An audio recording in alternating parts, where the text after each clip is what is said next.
नमस्कार। पूर्ण चंद्र कांडपाल जनजागृति का एपिसोड नंबर 1226 1226।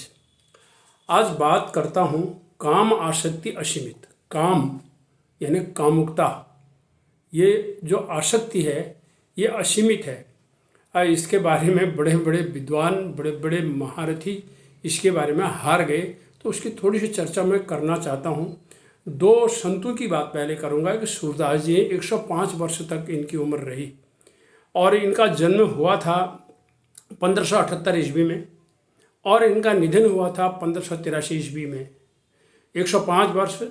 और इनका जो है श्री बल्लभगढ़ हरियाणा में, कुछ लोग कहते हैं रुनुकता आगरा मथुरा रोड पर हुआ था, ये इनके बारे में बताया जाता है। अब सूरदास की बात इसलिए कहता हूँ कि इन्होंने इस बात को स्वीकार किया कि कामुकता यानी काम मनुष्य को कंट्रोल करना बहुत मुश्किल होता है। तो उन्होंने कहा, क्या लिखा? मौसम कौन कुटिल खल कामी, जिनु तन दियो ताहि बिसरायो, कैसो में नामक हरामी। हरिजन छाड़ी हरि विमुखन की, करत निश दिन गुलामी, मौसम कौन कुटिल खल कामी। ऐसी रचनाएं उन्होंने करी, लेकिन उन्होंने इस बात को स्पष्ट किया कि काम आसक्ति जो होती है असीमित होती है। तो ये सूरदास जी की इस बात में मुझे मिला। दूसरे हैं तुलसीदास जी। तुलसीदास जी ने रामचरितमानस लिखी, आप सब जानते हैं। सबसे पहले उनका जन्म 1497 ईस्वी में हुआ था बांदा उत्तर प्रदेश में, और निधन हुआ था उनका 1680 में संवत में। और कुल मिलाकर के वो 126 वर्ष तक जीवित रहे। और ये दोनों ही भक्तिकाल के कवि हैं, संत हैं। इन्होंने क्या लिखा?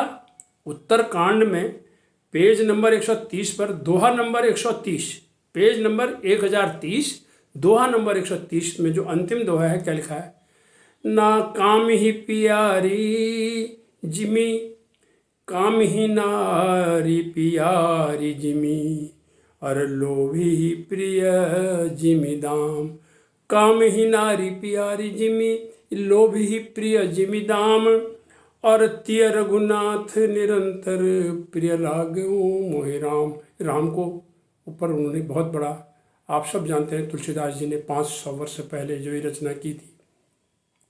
2 साल 7 महीने 26 दिन इनको रामचरितमानस में लिखने में लगे। इन्होंने अंत में क्या कहा, वहाँ पर आ जाते हैं कि जिस तरह से किसी कामुक व्यक्ति को और लोभी व्यक्ति को कामुक व्यक्ति को नारी प्रिय लगती है, हे प्रभु मुझे उसी तरह निरंतर आप मेरे ऊपर कृपा करे रहना, मेरे मन में बने रहना, ये उन्होंने ये कहा था।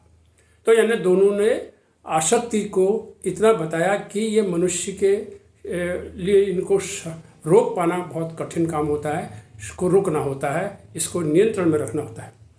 काम क्रोध मद लोभ मोह ने मुझको ऐसा घेरा, और जमा हुआ है मन में मेरे अंधकार का डेरा। एक रचना की लाइन मैंने करी।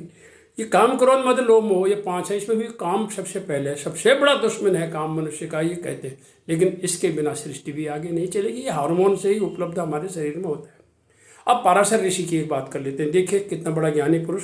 सत्यवती मत्स्यगंधा से आसक्त हो गए। यमुना पार कराते समय कहने लगे, अब तो मैंने तेरे से शादी करनी है।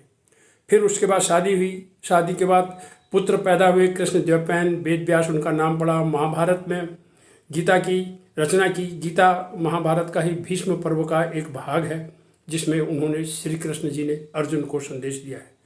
उधर एक और ये कहानी है पराशर के अलावा। नारद जी देखिए मोहिनी पर आसक्त हो गए।